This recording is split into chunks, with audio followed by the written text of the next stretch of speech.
साधु महापुरुषलारा प्रेमित जो पंडितान अंकार जी, सात संगत जी, प्यार से कहना दान अंकार जी। आज यहाँ हैदराबाद के इस मैदान में जहाँ सत्संग का आनंद ले रहे हैं सभी, और कैसे यही आत्ममंथन का भी संदेश बार बार आ रहा है कि अपने जीवन को संवारना है तो अपने अंदर झांकना होगा, जर्नी विद इन करना होगा, वरना तो बहुत ही आसान है कि कुछ भी होता है हम उसको एक्सटर्नलाइज करते हैं कि आज उस इंसान ने कुछ ऐसा किया इसलिए मेरे रिएक्शन में मैंने ऐसा कुछ कर दिया, ये ही वजह है, कुछ और है। पर वाक्य में ये वजह हम ही हैं कि कैसे हम अगर अपने मन को साफ रखते हैं, ये नज़र फिर हर किसी में अच्छाई ही देखती है। और अगर हमारे मन में ही नफ़रत है तो फिर भेदभाव भी बाहर दिखेंगे, हर किसी में बुराइयां दिखेंगी, एक अपने आप को ही हम सबसे अच्छा समझेंगे। तो भाव यही कि संतों ने हमेशा समझाया कि एक पिता यही जो परमात्मा है निराकार, इसको जीवन में बसा लें, हर पल इसी के दर्शन करें, चाहे संसारिक रूप में कामकाज, एक रिस्पॉन्सिबिलिटीज़ परिवार की सब निभाते हुए फिर भी हर पल में ये निरंकार के एहसास में रहेंगे तो वाकई ही हर कोई अपना जीवन पूरी तरह जिएगा। स्पिरिचुअलिटी को जो भी हर कोई एक प्राथमिकता देता है, आध्यात्मिक जीवन जीते हुए संसारिक कर्मों को भी निभाते हुए जीवन यापन जो करता है, तो वही जीवन एक अच्छा जीवन, एक कंप्लीट जीवन होता है। क्योंकि एक अच्छाई को धारण करके मन में बसाकर इस परमात्मा को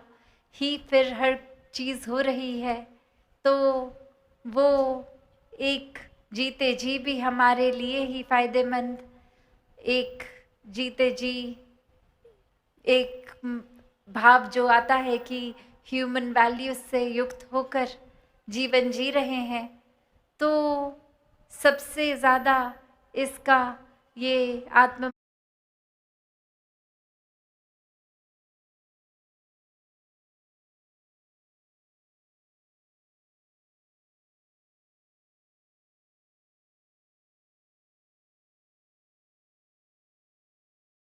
इंट्रोस्पेक्शन, ये रिफ्लेक्शन कर हम एक किसी और को दर्द ना दें, एक मरहम लगाने वालों का जिस तरह से एक जीवन होता है ऐसा जीवन जिएं, हर किसी से प्यार करते चलें, एक नफ़रत के कारण ना ढूंढें, एक किस तरह से एकत्व हो सकता है इस परमात्मा से, तो वो ब्रह्म ज्ञान है। और ये एकत्व के बाद फिर संसार में हर कोई ही एकत्व एक दूसरे से भी स्थापित कर सकता है। तो भाव अपने मन के कि हम अपने आप को इस तरह ना देखें कि हम कौन सी भाषा बोलते हैं, सामने वाला कौन सी भाषा बोलता है, क्या कल्चर है, क्या कपड़े हैं, ये तो सब ऊपरी चीज़ें हैं। असल में तो हर किसी में ये आत्मा रूप परमात्मा का ही वास और हर एक एक समान पूजनीय है। तो इसी तरह अपने जीवन को सफल जीवन बना के जिएं। तो भाव वही कि कैसे अक्सर हम जब अपने अंदर देखते हैं तो कुछ समझ आता है कि किस तरह के हैं हम, और अगर थोड़ी गहराई में और सोचें तो हमारा अगर जैसे जो बेसिक नेचर बनता है या फिर कुछ आदतें कुछ ज़्यादा प्रोमिनेंट हो जाती हैं तो हम खुद को ही ऐसे घोषित कर देते हैं, डिक्लेयर कर देते हैं कि हम इस तरह के इंसान हैं। तो उसको भी और गहराई में अगर सोचें तो एक कहानी भी है जहाँ एक इंसान किसी के पास जाके बोलता है कि मेरे अंदर बहुत गुस्सा है, मैं हर समय क्रोधित रहता हूँ, तो ये चीज़ मुझे अपने अंदर बदलनी है, मैं इसके लिए क्या करूँ। और फिर जो इंसान ये बात सुन रहा है वो आगे से बोलते हैं कि अगर गुस्सा है तो गुस्सा करके दिखाओ अभी। और वो उस समय कहते हैं मैं इस समय तो गुस्सा नहीं कर पा रहा हूँ, ये एक अंदर अभी आ नहीं रहा, कोई वजह होनी चाहिए जिस पे क्रोधित होएं। और फिर वो इंसान कहता है नहीं, आपने कहा कि आपके अंदर गुस्सा है तो अभी बाहर निकालो वो गुस्सा, अभी गुस्सा होके दिखाओ। और फिर वही बात कि नहीं अभी करूँगा तो वो एक एक्टिंग होगी, अभी अंदर से आ ही नहीं रहा गुस्सा। तो वो इंसान यही समझाता है कि अगर आप गहराई में सोचें कि आपके अंदर अगर आप कह रहे हैं गुस्सा है तो वो कहाँ से आया, क्या आपके माता पिता ने आपको दिया? तो वो इंसान कहता है नहीं, मेरे माता पिता तो बहुत ही हंसमुख स्वभाव के हैं, वो तो हमेशा स्माइलिंग फेसेस, एक हमेशा अच्छे ही रहते हैं, और ये फिर मेरा ही उस तरह से स्वभाव बन गया। और फिर वो इंसान समझाता है कि अगर किसी ने आपको गुस्सा दिया नहीं तो आप खुद ही कह रहे हैं आपके अंदर भी अगर सिर्फ गुस्सा ही है, तो इस समय वो अगर वाकई ही आपके अंदर हर समय का गुस्सा होता तो वो किसी समय पे भी वो गुस्सा ही आप निकालते। जैसे एक कॉमन एग्जाम्पल कि अगर एक मटके में पानी है तो वो मटके को अगर हम तोड़ेंगे तो पानी ही बाहर आएगा।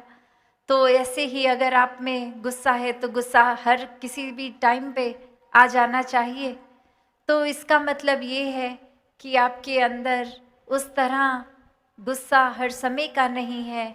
वो आप अब ये जो सेल्फ इंट्रोस्पेक्शन कर रहे हैं, ये आत्ममंथन कर रहे हैं, ये एक सही तरीके से करने की बात कि अब ये सोचा जाए कि ऐसे नहीं कि हर समय का गुस्सा है, पर गुस्सा ये क्यों आ रहा है। एक अगर एंगर को उस तरह देखा जाए तो चलो सब में है, तो क्या वो आग का रूप जो एक है वो बुराई है, क्या वो गुस्सा बुरा है? तो बात यही कि जैसे हमें आग का फ़ायदा भी पता है कितना होता है, सर्दी होती है तो जला लेते हैं, भोजन खाना होता है तो आग की वजह से ही वो उसको पका के खा सकते हैं, जो शरीर के लिए लाभदायक भी रहता है। तो फिर आग बुरी नहीं। उसी प्रकार अगर गुस्सा है भी तो वो बुरा नहीं, पर बुरा क्या है कि इस गुस्से को इस तरह से एक्शंस में लाना कि खुद का भी नुकसान होगा और दूसरे का भी। तो ये अक्सर यहाँ पे ही ये फाइन लाइन होती है, ये एक तरीका कि गुस्सा आना और गुस्सा करके खुद को अंदर से जला लेना और वो गुस्से को औरों तक एक्सप्रेस करके दूसरों तक पहुँचा के दूसरों के मन को चोट पहुँचाना, वो आदत हर एक को बदलनी होगी कि कैसे एक चीज़ का होना अपने आप में अच्छा या बुरा नहीं, पर उस चीज़ का हम क्या कर रहे हैं। जिस तरह एक बहुत ही कॉमन एग्जाम्पल दासी अक्सर बोलती है कि एक चाकू की बात की जाए तो अगर वो किसी डॉक्टर के हाथ में सर्जिकल नाइफ हो तो वो चाकू भी उस समय एक फ़ायदा ही कर रहा है, क्योंकि ऑपरेशन के टाइम किसी के शरीर को वो चाकू से काट ज़रूर रहे हैं, पर एक सर्जरी के लिए एक फ़ायदा हो ताकि उस इंसान का, इसलिए वो शरीर को एक उस तरह से चोट पहुंचा रहे हैं। पर दूसरी तरफ अगर कोई चोर है, वो एक चाकू किसी को मार के कुछ चोरी कर रहे हैं, तो वो एक बुरी चीज़ हो गई। तो इसमें चाकू का तो नुकसान नहीं है, चाकू पकड़ने वाली की इंटेंशन, ये नियत क्या है उस पे ये असर होता है। उससे ये बात कि ये एक चीज़ कोई भी अपने आप में अच्छी या बुरी नहीं, पर वो चीज़ का हम इस्तेमाल क्या कर रहे हैं, ये आत्ममंथन करना है।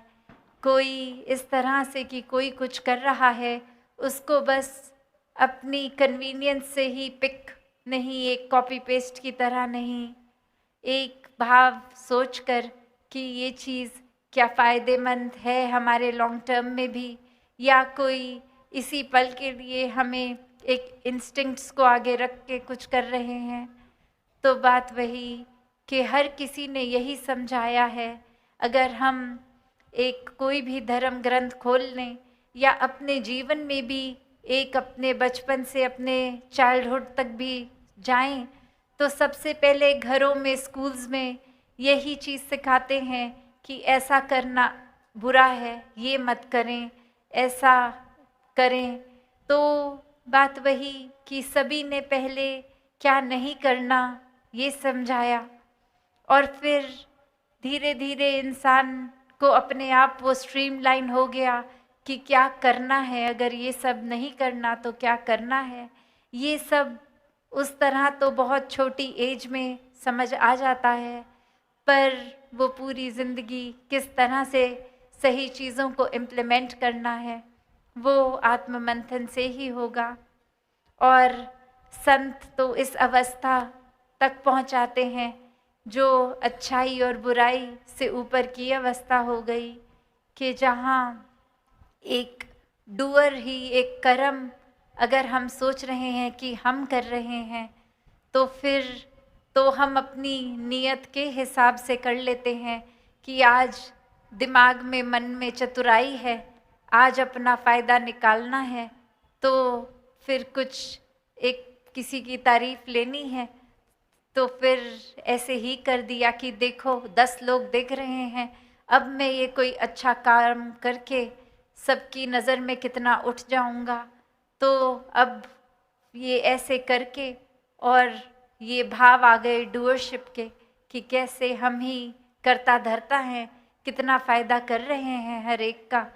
और वहीं दूसरी तरफ भी अगर ये बात आ गई कि अब हम चाहे मन में तो ये बात रख रहे हैं कि हमारी तारीफ़ हो,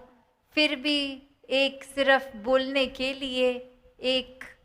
भाषा में उस तरह से डालकर ही बोल दिया कि नहीं नहीं, हम तो कुछ नहीं करते, सब परमात्मा ही कर रहा है, पर भाव मन में यही है कि जैसे ही ये कर्म है सब लोग नोटिस करें और हमारी तारीफ़ होती रहे। तो भाव वही कि ये जब कर्म करने वाला परमात्मा ही अगर हमें शक्ति दे रहा है किसी चीज़ के लिए, तो भाव वाकई ही मन से वो होने चाहिए, सिर्फ बोलने के लिए नहीं, पर असल में भी परमात्मा को ही जब डूअर मान लेंगे हर चीज़ का, तो फिर ये कर्मों के बंधनों से भी मुक्त हैं। फिर ये भाव परमात्मा के एहसास में है, तो एक्शंस अपने आप ही पॉजिटिव होते जाएंगे, क्योंकि वो रियलाइजेशन हर मिनट है, हर सेकंड है कि ये एहसास में बंधे हुए कि हम एक परमात्मा अंग संग है, तो कुछ गलत हमने करना नहीं है, ये एहसास सिर्फ पॉजिटिविटी का ही रहता है। तो बात वही कि कैसे हमें ये फुल अपना पोटेंशियल हर कोई जो जी सकता है, वो शुरुआत इसी परमात्मा के दर्शन से, इस ब्रह्म ज्ञान से, और फिर इस ब्रह्म ज्ञान द्वारा ही हर पल जीवन में भक्ति का एहसास, एक हर चीज़ से प्रेम का एहसास, और ये प्रेम ही है जो कोई भी, हम अगर इतिहास हो या आज की बात हो, एक अगर कोर की बात करें कि जब परमात्मा ही प्रेम है, God is love and love is God, तो फिर ये प्रेम हर तरफ है, पर हम क्या उस प्रेम को पकड़ रहे हैं, या हम नफ़रतों को पकड़ रहे हैं, चाहे या हम और बुराइयों को पकड़ रहे हैं। तो बात वही कि अपने अंदर का ही ये लेंस, ये फ़िल्टर हमने खुद देखना है। यही आत्ममंथन है कि ये चीज़ें तो अनेक है, संसार के कितने रंग हैं, पर हमारा मन कौन से रंग को पकड़ता है।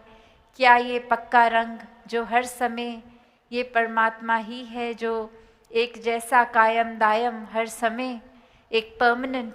या फिर हमारा मन कच्चे रंग पकड़ रहा है जो पल पल बदलते रहेंगे और वो बदलाव से हम बेचैन होते रहेंगे। ये फिर पीस ऑफ माइंड भी गवा देंगे एक बदलती एक चीज़ की तरह। फिर एक दिल भी उस तरह ही रहेगा, या फिर ये परमानेंट निराकार जो पता है कि चाहे सिचुएशंस ऊपर नीचे हों,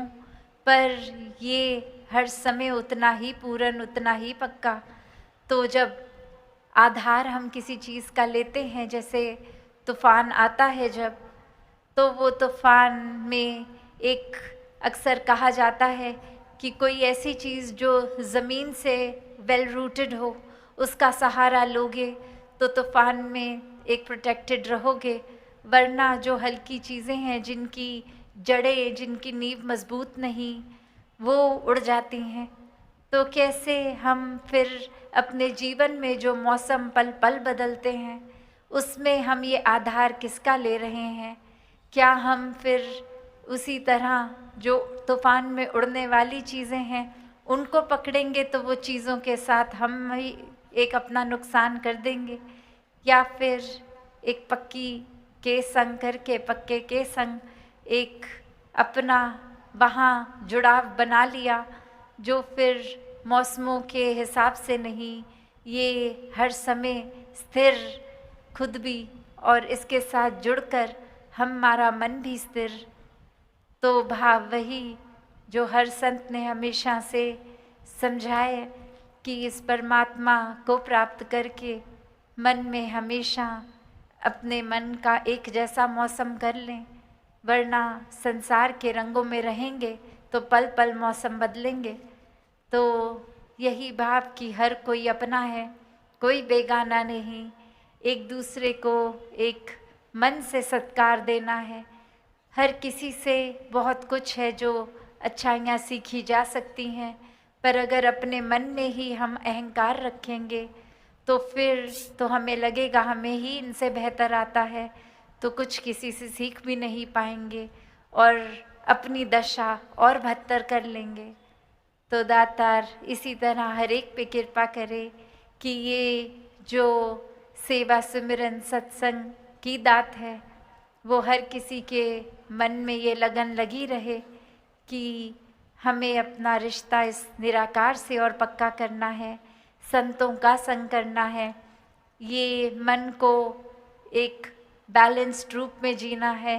तो फिर ये संतमति से ही होगा, संतों की बताई चीज़ों के अनुसार चलेंगे तो वाकई ही ये स्ट्रेस फ्री जीवन उस तरह हो जाता है, क्योंकि पता है अब सब कुछ परमात्मा ही कर रहा है। तो हमें बस इस फ्लो में बहना है, एक जो भी है बेहतरी के लिए है। एक हम अगर कुछ इच्छा रख भी रहे हैं तो वो पूरी ना होने पर मन दुखी भी नहीं, क्योंकि पता है ये अब परमात्मा ने अगर कोई चीज़ नहीं होने दी तो उसके पीछे हमसे ज़्यादा बेहतर पता है। तो ऐसे ही पल पल जो हर कोई अपने मनों से परमात्मा का निराकार का शुक्राना करता जाता है, वही वाकई ही भक्ति को भी पूरी तरह कि ऐसा नहीं है उनके जीवन में कंप्लेन करने के लिए कारण नहीं है, पर ये चॉइस, ये डिसीजन, ये मन शुक्राना, ये थैंकफुल भाव पकड़कर ही जीता है। और ऐसा ही जीवन हर किसी के हिस्से आए। साथ संगत जी प्यार से कहना, धन निरंकार जी।